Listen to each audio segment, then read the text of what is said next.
ভালোবাসা পোশাকে ধরা পড়ে না, ভালোবাসা ধরা পড়ে মানুষের মনের ভিতর লুকিয়ে থাকা উদ্দেশ্যে, দৃষ্টিভঙ্গিতে আর আচরণে।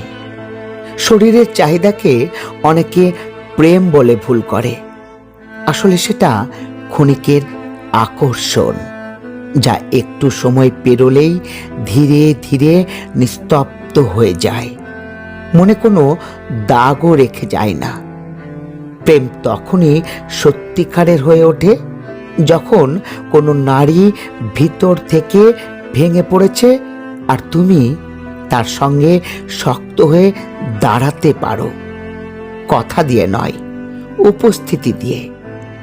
যখন সে তোমার সামনে নিজের দুর্বলতা লুকোয় না, নিজের ভয়, কষ্ট, না বলা যন্ত্রণাগুলো খুলে রাখে, তখন সেটা কোনো জয় নয়, ওটা তোমার প্রাপ্তি নয়, ওটা তোমার ওপর রাখা গভীর বিশ্বাস।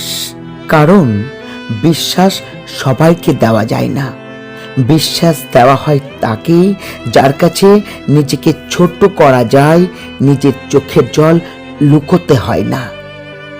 যখন কোনো নারীর শরীর নয়, মন দিয়ে কাছে আসে, তখন সে নিজের থেকেও আগে তোমাকে গুরুত্ব দেয়। নিজের নিরাপত্তা, নিজের আত্মসম্মান তোমার হাতে তুলে দেয় নিঃশব্দে।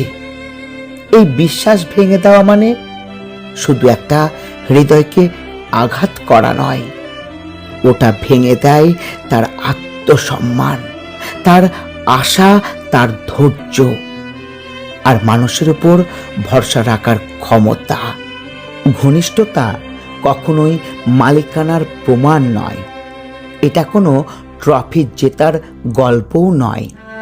ঘনিষ্ঠতা আসলে দেখায় যে সে তোমাকে নিজের অস্তিত্বর থেকেও এক ধাপ উপরে বসিয়েছে। এই জায়গাটার মর্যাদা বোঝা খুব দরকার, বিশেষ করে পুরুষদের। কারণ ভালোবাসা পাওয়া সহজ, কিন্তু ভালোবাসার যোগ্য হওয়া, সেটাই আসল পরীক্ষা। ভিক্ষুকের মতো তোমার দরজায় এসে ভালোবাসা চেয়েছে প্রতিদিন। একটুখানি মমতা, একটুখানি চোখের দৃষ্টি তুমি ফিরিয়ে দিয়েছ অবহেলার ভিক্ষায়। আমি চেয়েছিলাম মনটা দিয়ে, তুমি না পারো, তবু একটু কথা বলো, একটু আদর করো। তুমি ব্যস্ত ছিলে তোমার রাজ্য নিয়ে, আর আমি দাঁড়িয়েছিলাম প্রান্তিক প্রহরী হয়ে। ভালোবাসা কি এত দামি হয় যে তা চাইলেই অপমান করা যায়? তবু আমি হাত পাতি বারবার, ভিখারির মতো হৃদয় কাঁপিয়ে বলি, দাও না, দাও না একটু ভালোবাসা। আর কিছু চাই না, শুধু তোমাকে চাই, শুধু তোমায় চাই।